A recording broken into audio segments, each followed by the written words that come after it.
کام نہیں کیا، کسی امام نے تعزیے نہیں لی۔ تعزیے کی ایجاد کب ہوئی؟ تاریخ سن لو، جو بہت تعزیے کر رہے ہیں ہمارے یہاں کے آج کے جوہلا کو سنی کے لانے والے۔ اس کی ایجاد ہوئی تیمور لنگ بادشاہ، تیمور لنگ بادشاہ نے تعزیے کی ایجاد کی۔ اور تیمور لنگ پیدا کب ہوا؟ 1336 عیسوی میں، اور اس کی موت ہوئی 1405 عیسوی میں۔ حالانکہ تیمور لنگ کے بارے میں تھوڑا سا پس منظر میں بتا دوں کہ دنیا کے 3 عظیم فاتح میں اس کا نام گنا جاتا ہے۔ دنیا کے ایسے 3 عظیم فاتح گزرے ہیں کہ جنہوں نے بہت بڑے دنیا کے علاقوں پہ حملے کیے، حکومتیں کی، اور جن کے خواب تھے کہ پوری دنیا پہ ہم حکومت کریں۔ اس میں ایک تھا سکندر، الیگزینڈر جس کو کہتے ہیں، سکندر اعظم، ارے بھائی۔ دوسرا تھا چنگیز خان، تیسرا تھا تیمور۔ بہت بڑا جنگجو اور ظالم بادشاہ تھا، کوئی بہت بڑا پرہیزگار متقی بھی نہیں تھا بھائی، ظالم۔ 42 ملک اس نے کل فتح کیا اپنی زندگی میں، جس میں روم، ایران، شام، ترکستان وغیرہ ہے۔ یہ پوری جنگوں میں اس کے ہاتھوں جو مارے گئے نا لوگ، اس ملک کو قبضہ کرنے کے لیے جو اتنے جنگیں کی، تو مورخین نے اس کا جو شمار کر کے بتایا وہ ہے 1,70,00,000، یعنی 1,70,00,000 لوگوں کا قاتل ہے یہ شخص تیمور لنگ۔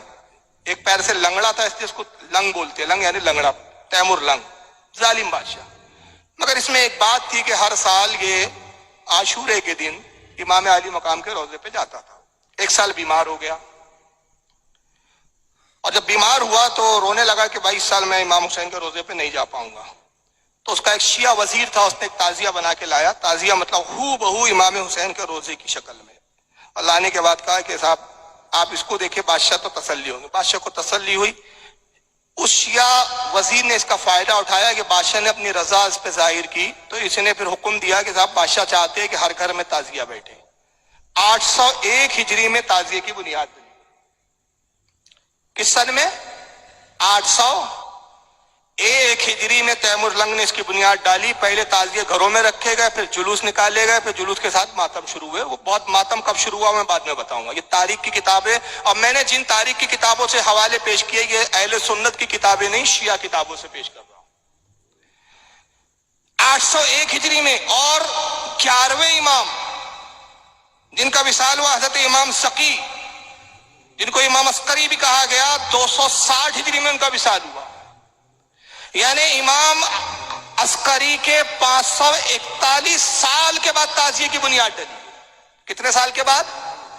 541 سال کے بعد۔ بتائیے جو امام کے انتقال کے 541 سال کے بعد جس چیز کی بنیاد ڈلی، تو وہ مذہب کا ایسا کون سا حصہ ہو سکتا ہے کہ آج جاہل خادم و مجاور کہتے ہیں جو تعزیے نہیں نکالتے وہ غدار حسین ہے، وہ غدار اہل بیت ہے۔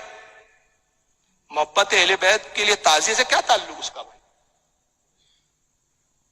541 سال کے بعد تو تم نے تعزیہ نکالا۔ اور امام حسین کی شہادت سے اگر گنے آپ تو امام حسین کی 61 ہجری میں شہادت ہوئی، اور 801 ہجری میں تعزیہ، پہلا تعزیہ بنایا جاتا ہے، تو کل ہوتا ہے 740 سال کے بعد تعزیے کا وجود ہوتا ہے۔ کتنے سال کے بعد؟ 740 سال کے بعد۔ یہ ہے تعزیے کی حیثیت۔ لیکن اس کے باوجود بھی ہم اعلیٰ حضرت کے پابند ہیں، ان کے مسلک کے، تو ہمارے یہاں تعزیے کو لے کر بھی ایک اعتدال ہے۔ میں واضح کر دوں، یہ بات ریکارڈ ہو رہی ہے۔ اعلیٰ حضرت نے ایک رسالہ لکھا جس کا نام ہے رسالہ تعزیہ داری، اور اس میں اعلیٰ حضرت نے فرمایا کہ ہمارے نزدیک اتنی حد تک تعزیہ جائز ہے، اتنی حد تک۔ اور ایک اور کتاب لکھی اعلیٰ حضرت نے جس کا نام ہے بدر الانوار فی آداب الآثار، یہ ہندی میں بھی میں نے ترجمہ کی تھی ایک زمانے میں۔ بدر الانوار فی آداب الآثار میں بھی اعلیٰ حضرت بیان فرماتے ہیں کہ ہمارے نزدیک اتنی حد تک تعزیہ جائز ہے کہ ہو بہو امام حسین کے روزے کی طرح ہو، جیسے امام حسین کا روزہ، اور اس کو گھر میں محفوظ جگہ رکھیں، ایسے ہی جیسے کہ ٹکڑے رکھے جاتے ہیں، کعبہ کا ٹکڑا، کعبے کی تصویر، مدینے کی تصویر، بزرگان دین کے گنبدوں کی تصویر، تو اسی حد میں، اسی حیثیت سے وہ جائز ہے کہ اس کو اس نیت سے رکھے کہ اس کو بھائی دیکھے تو امام حسین کی یاد آئے، امام حسین کا تذکرہ کرے، امام حسین کا تصور آئے، تو جائز ہے۔ مگر وہ تعزیہ جو اپنے انداز میں، اپنی سوچ سے من گھڑت بنائے جاتے ہیں، لمبے لمبے اتنے کے تار کاٹنے پڑ رہے ہیں، سڑکوں پہ گھمایا جا رہا ہے، ماتم ساتھ میں ہو رہا ہے، اس کے ساتھ بھی ڈھول باجے، میلے بھر رہے ہیں، پپڑ بھجیے کی دکانیں چل رہی ہے، بے پردہ عورتیں، لپسٹک پاؤڈر لگا کے عورتیں سج دھج کے تعزیے کے ساتھ سیر سپاٹے چل رہے ہیں اور پھر تعزیے کے ساتھ جو بے حرمتی کر رہے ہو. تمہارے بقول تم تو کہتے کہ امام حسین کے روزے کی شبی ہے, تو جس کو حسین پاک کی شبی قرار دیا اس کے ساتھ تم حشر کیا کر رہے ہو؟ گندے نالے کے پانیوں میں پھینکتے ہو. میں بھی ویڈیو دکھاؤں گا, میں بغیر دلیل کے نہیں بول رہا ہوں. گندے نالے کے پانی میں پھینکتے ہو. تو یہ تعزیہ ہمارے نزدیک ہرگز جائز نہیں. اس کو ایک لفظ میں اگر میں کہوں تو مروجہ جو آج کا تعزیہ ہے وہ شریعت میں ناجائز و حرام ہے. ہم اس تعزیے کے قائل نہیں. اب رہ گیا ماتم اس کے گرد, تو ماتم کی بھی ایجاد کا بھی ذرا سن لیجئے. 452 ہجری میں ایک بادشاہ گزرا ہے, شیعہ بادشاہ تھا, موضوع الدولہ دیلمی یہ بادشاہ کا نام ہے. بغداد کا یہ بادشاہ تھا. 452 ہجری میں اس نے ماتم کی بنیاد ڈالی اور اس نے اعلان کیا کہ 10 عاشورے کو بازار بند رکھے جائیں. عاشورے کے دن سوائے ماتم کے غم حسین کے کوئی چیز کا اظہار نہ ہو. تو یہ تو پہلے بغداد میں شروع ہوا 452 ہجری میں, لیکن یہ بغداد سے پھر یہ چیز نکل کر مصر تک پہنچی اور 463 ہجری کے اندر معز الدین اللہ فاطمی ایک شیعہ بادشاہ گزرا, اس نے مصر میں اس کو مذہبی شعار بنا کے مذہب سے جوڑ دیا. یعنی ماتم بھی کب آیا؟ 463 ہجری میں. 61 ہجری میں امام علی مقام کی شہادت ہو رہی ہے, یعنی امام حسین کی شہادت کے 400 سال کے بعد ماتم رائج ہوا. اور اب ماتم میں اتنی ترقی ہو رہی ہے, اتنی ترقی ہو گئی کہ اب شیعہ علماء خود پریشان ہو گئے. میں ایک ماتم کی ترقی دکھاتا ہوں. اب چاقو چھری سے نہیں ہو رہا ہے بھئی, اب بندوق سے بھی ہو رہا ہے.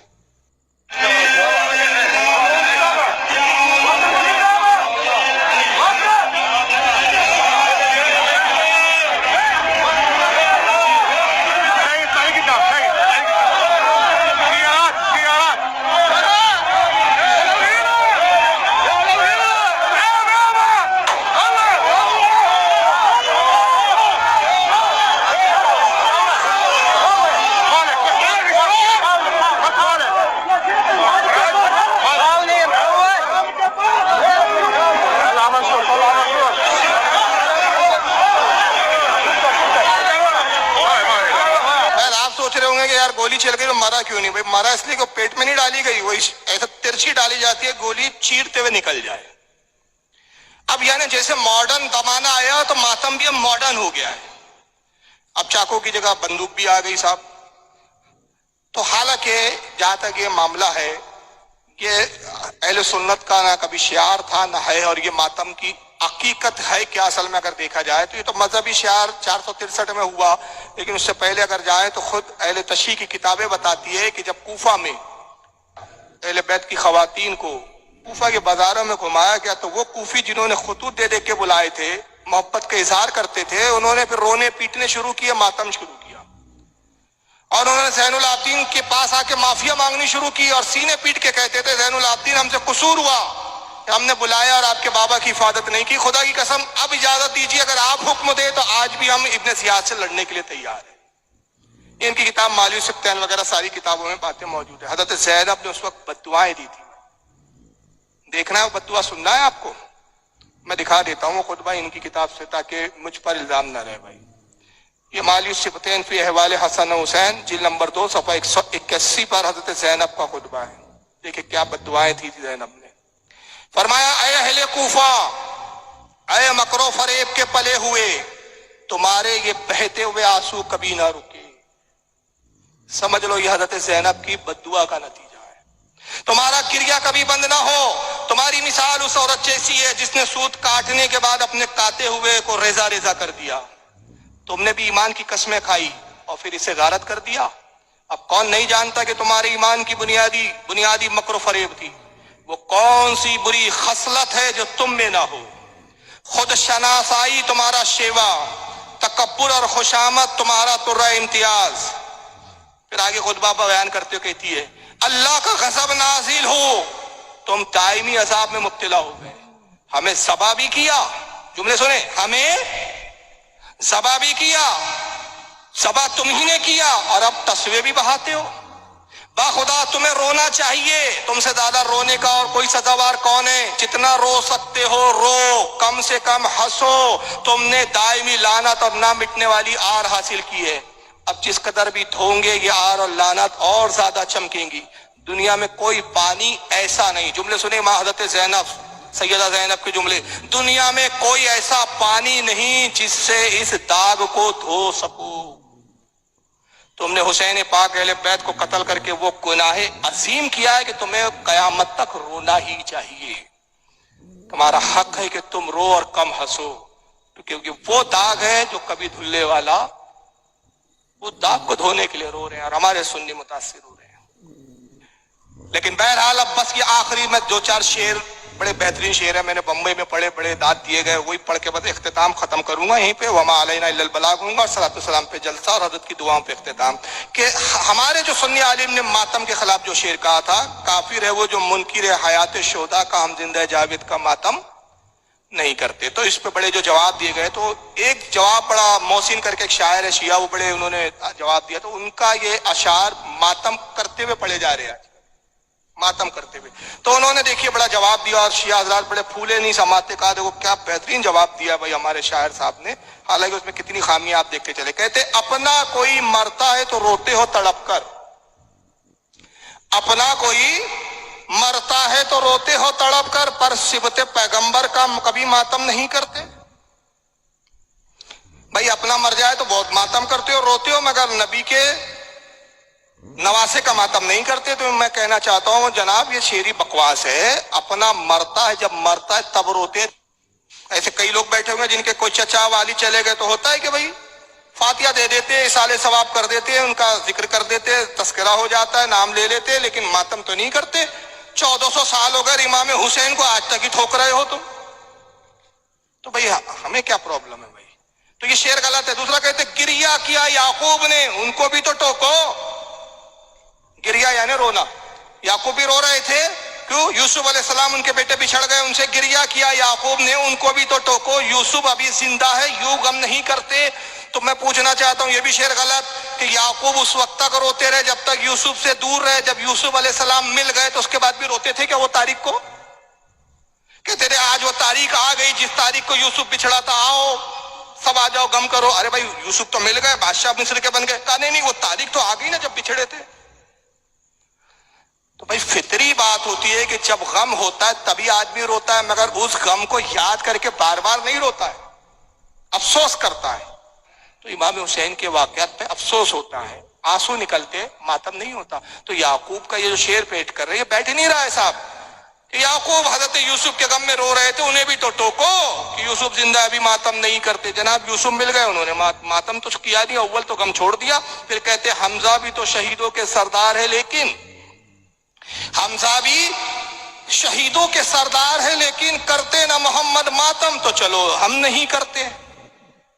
حضرت حمزہ شہید ہوئے تو حضور نے ماتم کی، حالانکہ کسی روایت سے ثابت ہی نہیں کہ حضرت حمزہ کے انتقال پہ شہادت کے بعد ہر سال حضور نے جو ہے غم منایا ہو، رویا ہو، گریا کیا ہو۔ یہ ہے کہ جب حضرت حمزہ کی شہادت ہوئی اس وقت حضور رو رہے تھے، آنکھوں میں آنسو تھے، یہ کتابوں میں روایتوں میں موجود ہے، مگر کسی تاریخ کی کتاب میں نہیں ملتا کہ جب وہ تاریخ آتی تھی اوہد کی۔ یہ تو کتابوں میں موجود ہے کہ سرکار اوہد کے شہداء کی قبروں پر جا کے فاتحہ پڑھتے تھے، دعائیں مغفرت کرتے تھے، مگر یہ کسی تاریخ میں نہیں ہے کہ اوہد کے قبرستان جا کر میدان اوہد کے شہداء پہ جا کے وہ تاریخ کو حضور غم کرتے ہو، ماتم کرتے ہو۔ یہ تو ثابت ہی نہیں ہے، تو شعری بکواس ہے۔ ہمت ہے تو محشر میں بھی پیغمبر سے یہ کہنا، ہم زندہ جاوید کا ماتم نہیں کرتے۔ کہتے کہ ہمت ہو نا، بہت روکتے ہو ماتم سے اور غم سے، تو ہمت ہو تو محشر میں پیغمبر سے یہ کہنا ہم زندہ جاوید کا ماتم نہیں کرتے۔ بھائی ہمت تو تمہیں جٹانی پڑیں گی، ہمیں نہیں جٹانی پڑیں گی۔ جب آقا ہم سے پوچھیں گے تم کیوں نہیں کپڑے پھاڑ رہے تھے، سینے چاک کر رہے تھے، ہم کہیں گے آقا آپ ہی کا تو حکم تھا 3 دن سے زیادہ غم نہ مناؤ۔ جواب تم دینا کیوں پھاڑ رہے تھے، جب نبی کہیں گے کہ میرے شہزادوں نے کپڑے نہیں پھاڑے، میرے شہزادوں نے جو ہے سینے نہیں چاک کیے۔ 400 سال کے بعد ایک جاہل بادشاہ نے جو بدعت ایجاد کی، وہ بدعت کو تم نے کیوں پکڑا؟ تو محشر میں جواب تم دینا، ہم نہیں دیں گے۔ اور اس کے بعد کہتے کیوں آپ کا دل جلتا ہے، یہ بڑا مزیدار شعر ہے، سنیوں پہ ٹانٹ ہوا ہے۔ کیوں آپ کا دل جلتا ہے، کیوں جلتا ہے سینہ، ہم آپ کے سینے پہ تو ماتم نہیں کرتے۔ ہم نے کہا چینی معاف کرنا، خدا کی قسم ہمارا دل نہیں جلتا، مجھے بڑی خوشی ہوتی ہے، میں اپنی بات بتا رہا ہوں۔ اور میری یہ تقریر ابھی نیٹ پہ ڈالے تھے کسی نے، بڑے ویورز سنیوں نے تو واہ واہ واہ واہ کر کے اتنی دادے دی، اور شیعوں نے اتنی گالیاں بکی۔ کہ میں گالیاں شمار نہیں کر سکا. میں نے کہا یار اتنی نیکیاں کہاں میں شمار کروں, فرشتوں پہ چھوڑ دیتا ہوں, وہ لکھتے رہے. کیا تھا وہ؟ مراد آباد میں جلسہ ہوا میرا, یہ 2 سال پہلے کی بات ہے. مراد آباد میں تقریر کر رہا تھا. مجھ سے پہلے ایک مفتی صاحب خطاب کر رہے تھے, وہاں کے بڑے مین مفتی تھے. انہوں نے ماتم کے رد میں تقریر کیا. کہا بھائی ماتم حرام ہے, ماتم جائز نہیں, رسول کی یہ حدیث, رسول کی وہ حدیث, حضور نے یہ فرمایا, حضور نے کہا وہ ہم میں سے نہیں جو سینے پھاڑے, وہ ہم میں سے نہیں جو گریبان چاک کرے, وہ ہم میں سے نہیں جو مرنے کے والے پہ 3 دن کے بعد ماتم کرے, غم منائے. یہ حدیث حدیث حدیث. اب اس کے بعد جب میں بیٹھا, میرا خطاب شروع ہوا تو میں نے خطبہ پڑھا. خطبے کے بعد میں نے یہیں سے شروع کیا. میں نے کہا ماشاءاللہ حضرت نے بڑی اچھی تقریر کی, مگر حضرت کی تقریر سے مجھے اختلاف ہے. مفتی صاحب دیکھنے لگے کہ بھائی کیا اتفاق نہیں. میں نے کہا اتفاق اس لیے نہیں, ماشاءاللہ آپ نے تقریر اچھی کی, دلائل اچھے دیے, لیکن بے موقع تقریر تھی. وجہ یہ ہے کہ سنی ماتم نہیں کرتے. سنی ماتم جو کرتے ہمیں ان سے لینا دینا نہیں, تو جو کرتے ہمیں انہیں روکنے کی ضرورت نہیں, بلکہ ہماری ذمہ داری ہے کہ ہم تعاون کریں. وہ چھوٹی چھوٹی چھری سے کرتے, ہم بڑی بڑی چھریاں لا کے دیں. ہم کہیں یہ لیجئے بھائی ہم سپلائی کرتے ہیں, آپ کو کیا مدد چاہیے, تلوار چاہیے, گپتی چاہیے, بھالا چاہیے, نیزا چاہیے, یہ لیجئے بھائی, کیا چھوٹی چھوٹی. اس لیے ہم ان کا تعاون کرنا چاہتے, ہم انہیں اس لیے نہیں روکتے کہ ہمارا عقیدہ یہ ہے کہ اللہ نے انتظام کر دیا کہ جس دل میں محبت ابو بکر و عمر نہ ہو وہ سینے اسی لائق ہیں کہ چیرے جائیں, کوٹے جائیں, پیٹے جائیں. ہم کیوں روکے بھائی؟